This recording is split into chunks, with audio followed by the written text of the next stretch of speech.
এবং রাজনীতি তো চলছেই। রাজনীতির যখন চলছে তখন সেখানে একের পর এক নেতারা তারা যাচ্ছেন। তার মধ্যে আমরা দেখলাম বিজেপি কাউন্সিলর সজল ঘোষ তিনি পৌঁছন গার্ডেন রিচে। তিনি পৌঁছলেই সেখানে তাকে ঘিরে বিক্ষোভ দেখান স্থানীয়রা।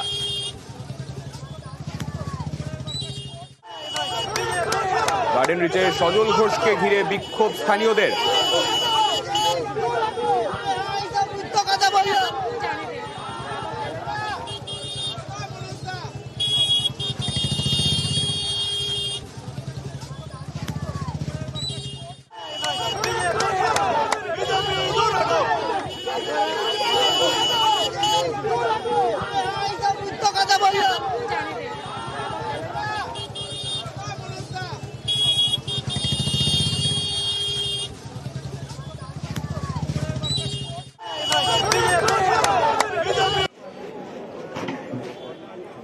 আজকে সকালবেলা যখন এই ঘটনা ঘটে তারপর আমরা দেখলাম মুখ্যমন্ত্রী মমতা বন্দ্যোপাধ্যায় তিনি এসেছিলেন ঘটনাস্থলে। তবে ঘটনাস্থলে আসার আগেই তিনি সোশ্যাল মিডিয়ায় পোস্ট করে আর্থিক সাহায্য ঘোষণা করলেন ক্ষতিগ্রস্তদের জন্য।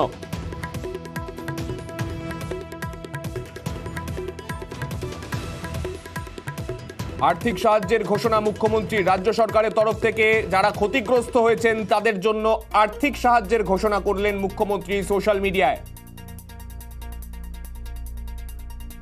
বিস্তারিত জানতে চাইবো, আমাদের প্রতিনিধি সোমরাজ রয়েছেন আমাদের সঙ্গে। সোমরাজ, দেখো, ইতিমধ্যে মুখ্যমন্ত্রী মমতা বন্দ্যোপাধ্যায় ঘোষণা করেছেন যে গার্ডেন রিচের নিহতদের পরিবারের সদস্যদের আর্থিক সাহায্য 5 লক্ষ টাকা করে দেওয়া হবে এবং যারা আহত হয়েছেন তাদের পরিবারের সদস্যদের আর্থিক সাহায্য 1 লক্ষ টাকা করে দেওয়া হবে। ইতিমধ্যে মুখ্যমন্ত্রী মমতা বন্দ্যোপাধ্যায় গার্ডেন রিচের গোটা ঘটনাস্থল পরিদর্শন করেছেন, প্রয়োজনীয় নির্দেশ দিয়েছেন কলকাতা পুলিশের পুলিশ কমিশনারকে। তারই সঙ্গে হাসপাতালে গিয়েছিলেন, সেখানে চিকিৎসার যাবতীয় প্রস্তুতি খতিয়ে দেখেন এবং চিকিৎসকদের সঙ্গে কথা বলেন। ইতিমধ্যে এসএসকেএম থেকে কয়েকজন বিশেষজ্ঞ চিকিৎসক তারাও গেছেন মূলত যেখানে চিকিৎসা চলছে সেইখানে।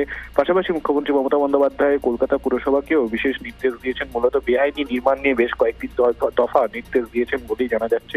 সব মিলিয়ে নিহতদের পরিবারের সদস্যদের হাতে আজই আর্থিক সাহায্য তুলে দেওয়া হবে, তেমনটাই এখনো পর্যন্ত জানা যাচ্ছে। বেশ,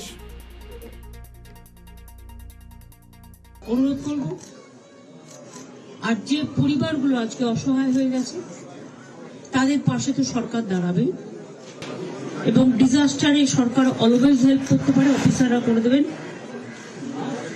এবং যাদের বাড়িঘরগুলো ভেঙেছে গরিব লোক, তাদের বাড়িঘরগুলো অফিসারদের আমি বলবো দেখে নিতে, তাদের পরিবারগুলো প্লাস যারা ইনজিউর্ড হয়েছে তাদের পরিবারগুলো প্লাস ঘর বাড়িগুলো প্লাস বেআইনি যে কাজের জন্য এই ঘটনা ঘটেছে অ্যাকশন নেওয়ার জন্য।